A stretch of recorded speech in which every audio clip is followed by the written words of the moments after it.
What benefits does contraception have for women and their families?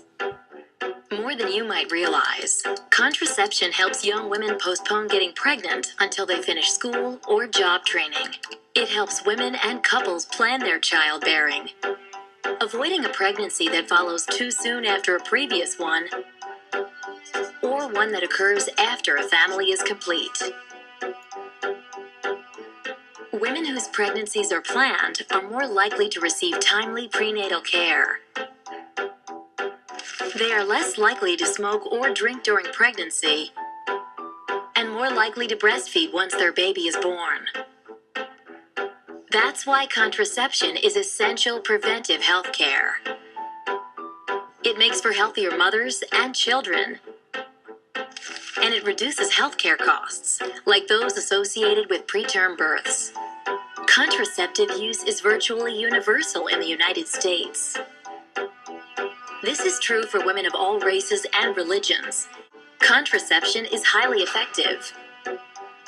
Did you know that the 2/3 of women who use contraception consistently and correctly account for only 5% of all unintended pregnancies every year? The much smaller groups who use contraception inconsistently, for instance because they forget to take their pills, and those who don't use contraception at all, account for the vast majority of unintended pregnancies and the abortions that often follow.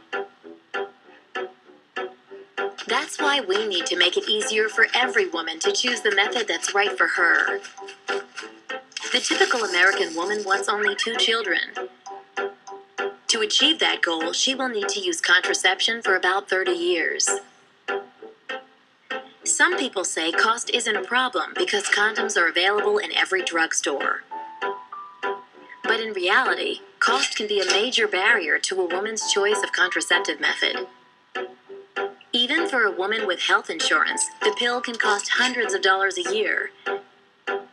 And long-acting methods like the IUD and the implant, the most effective methods available, have even higher upfront costs.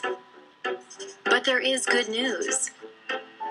Under the federal healthcare reform law, FDA-approved contraceptives will be covered in most health insurance plans as early as August 2012. The impact on women's ability to plan the pregnancies they want and prevent the ones they don't could be substantial. But some are trying to